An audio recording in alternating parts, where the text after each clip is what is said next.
Welcome to another insightful episode with Wiggle Will. Today, we delve into the complex universe of missing someone. When we miss someone, it isn't just an emotional tug at our hearts.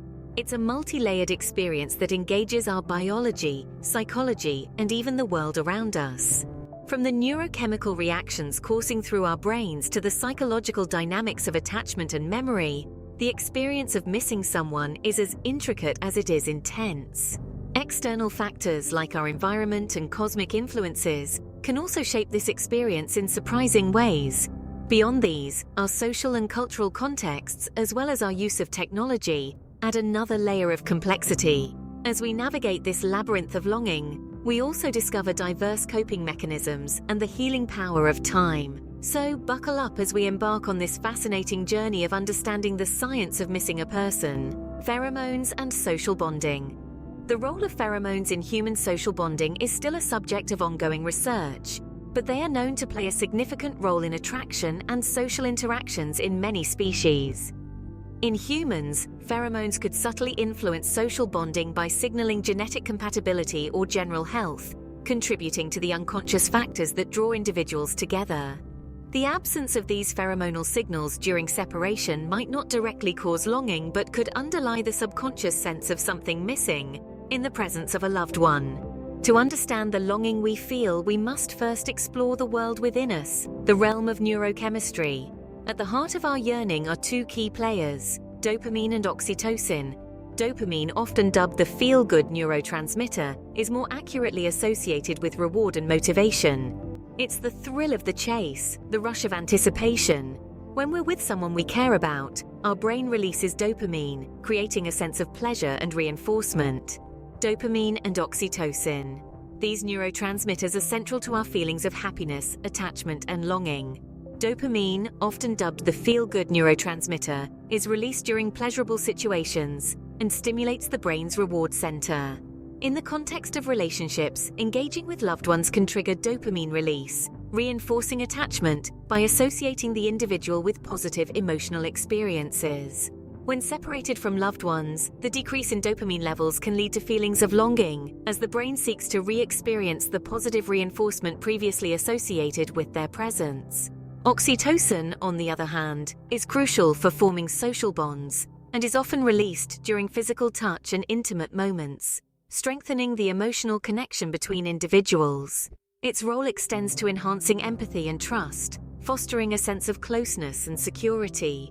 During periods of separation, the diminished release of oxytocin can contribute to a sense of loss and longing, as the physical and emotional closeness once taken for granted is absent. It's this dopamine-induced reward circuit that keeps us coming back, that fuels our longing when they're not around.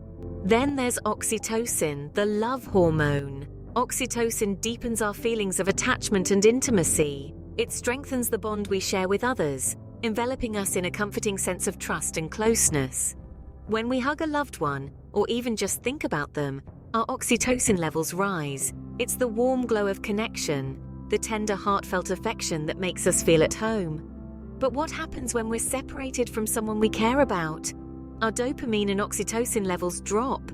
Our reward system goes on a hunger strike, craving the dopamine rush that their presence brings. Our oxytocin-starved brain yearns for the comfort and closeness we've grown accustomed to. We miss them, not just in a poetic heartache kind of way, but in a tangible biological sense. Our bodies respond to the absence of loved ones much like they would to physical pain or stress. The longing we feel is a form of emotional distress, a manifestation of the withdrawal symptoms our brain experiences when it's deprived of the chemical cocktail of connection. So our brain chemicals play a crucial role in determining how much we miss someone. Dopamine and oxytocin, in their intricate dance of desire and attachment, shape our experiences of longing, painting them with shades of intensity that are as unique as the bonds we share with those we miss. Psychological dynamics attachment theory. This theory suggests that the type of bond formed with primary caregivers in early childhood influences attachment styles in adulthood. These styles, secure, anxious, avoidant, and disorganized, affect how individuals perceive and respond to intimacy and separation. For instance, those with an anxious attachment style may experience separation as particularly distressing, leading to heightened feelings of longing as their attachment system is easily activated by cues of potential abandonment. Psychopathy and attachment.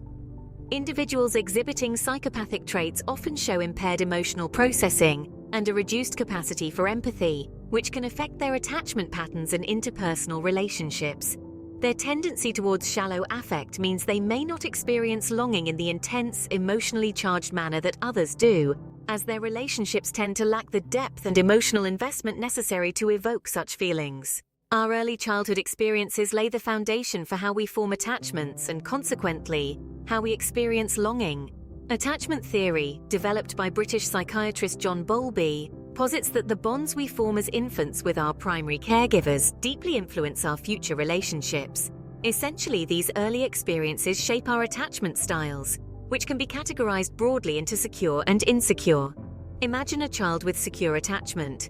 They trust that their caregiver will return when they leave, creating a sense of security and comfort. As adults, these individuals tend to form healthy relationships, handle separations maturely, and miss their loved ones in a balanced way. On the other hand, children with insecure attachment often face inconsistent or neglectful care. They may grow anxious about their caregiver's return or become indifferent to their absence. As adults, these individuals may struggle with relationships, often feeling overly clingy or detached. When it comes to missing someone, they either yearn excessively or suppress their feelings. But attachment theory doesn't just explain why we miss someone. It also gives insight into how we miss them. Securely attached individuals, for instance, may miss their loved ones but manage to find comfort in the memories they've shared. They understand that separation is a part of life and can navigate their feelings of longing effectively. In contrast, individuals with insecure attachment might idealize the person they miss, obsessing over their memories to the point of distress. Or they might do the opposite, pushing away any feelings of longing only for it to resurface in unexpected ways. However, it's important to remember that our attachment styles are not set in stone. With self-awareness and effort, we can move towards secure attachment, learning to handle separations in a healthier way, and finding balance in our feelings of longing. Our past, it seems, has a profound influence on our present emotions. But as we navigate through life, we have the power to reshape our experiences of missing someone one step at a time. Now let's step outside our minds and bodies and look at the external factors influencing our emotional state. The weather and seasons can have a substantial impact on our feelings. Picture this. You're missing someone, and it's cold, grey, and raining outside. These gloomy conditions can enhance your sense of loneliness and longing. On the flip side, a warm, sunny day might lift your spirits, making the absence more bearable. This isn't just mood-dependent, it's scientifically backed. Seasonal changes can trigger seasonal affective disorder, known as SAD, a type of depression that's related to changes in seasons. Speaking of sunlight, it's not only essential for our daily dose of vitamin D, but also plays a significant role in mood regulation. A lack of sunlight exposure can lead to low vitamin D levels, potentially exacerbating feelings of emotional distress and longing. So, getting a daily dose of sunlight could be a simple yet effective way to help manage these emotions. While we're on the topic of external factors, let's delve into the cosmos. Although there are speculative beliefs about planetary alignments and cosmic events influencing our feelings, there's currently no solid scientific evidence supporting this. So while it might be intriguing to think that the stars aligning could make us miss someone more, it's essential to separate fact from fiction. Finally, let's talk about the power of our immediate environment. Familiar settings like the diner where you shared countless laughs can trigger memories, intensifying the longing we feel.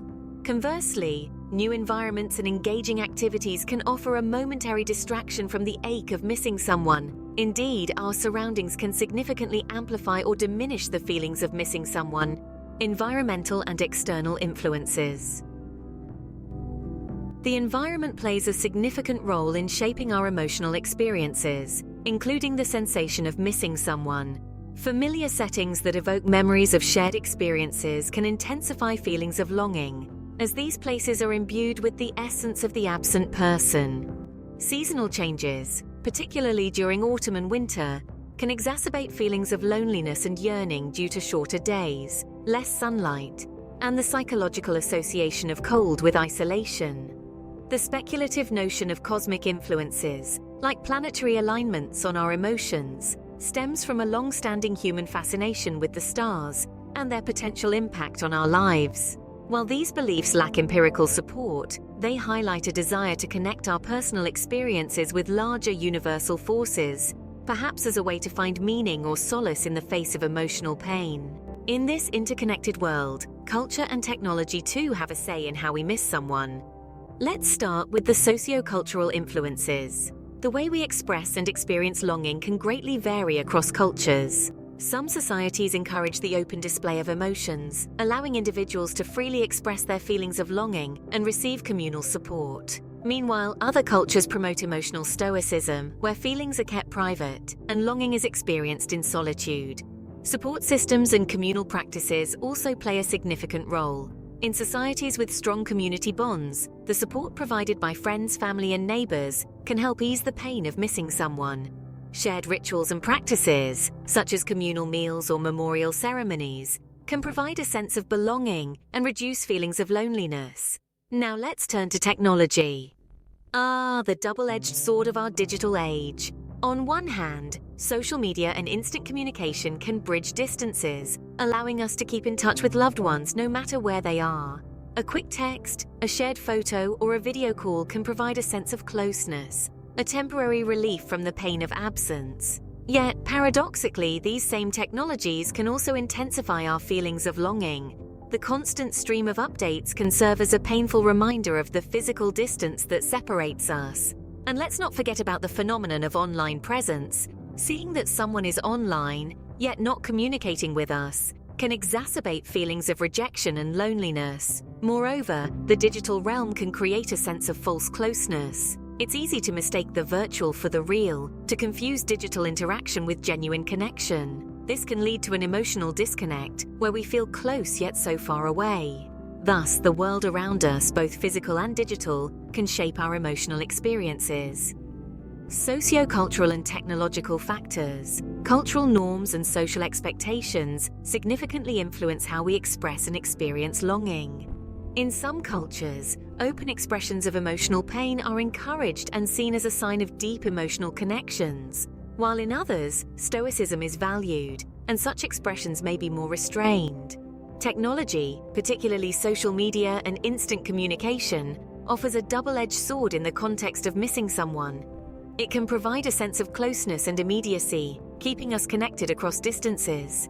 However, it can also serve as a constant reminder of the person's absence, potentially intensifying feelings of longing by highlighting the gap between the digital presence and physical absence. So how do we navigate through these waves of longing? Let's explore some coping mechanisms. At the heart of healing is the transformative power of creativity. When we channel our emotions into art, music, or writing, we're not just expressing our longing, we're processing it, and in doing so, we can find a sense of catharsis, a release. But creativity isn't the only way to cope. There's a whole spectrum of strategies out there. For some, staying busy is a lifeline.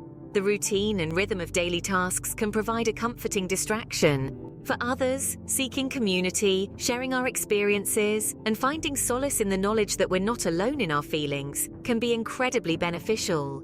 Yet what works for one person may not work for another. We're all unique, and so too are our ways of coping. It's important to remember that there's no right or wrong approach. It's about finding what resonates with you, what helps you navigate the tides of longing, and brings you a sense of peace. And then there's time, the great healer. It's been said that time heals all wounds, and while the pain of missing someone may not completely disappear, it does change. Over time, the sharp pangs of longing gradually soften. The memories that once brought tears can start to bring smiles. We learn to adapt to a new normal, one where the person we miss may not be physically present, but they remain a cherished part of our lives, nestled in our hearts and our memories. Coping with the absence of a loved one is a journey, and like all journeys, it has its ups and downs. But remember, it's a journey you don't have to walk alone. Reach out, seek support, and take comfort in the knowledge that you're stronger than you know. Remember, while missing someone can be tough, there are ways to cope, and remember, time heals. Coping mechanisms and healing. Creative expression and engagement in hobbies or activities can provide valuable outlets for processing and expressing the complex emotions associated with missing someone.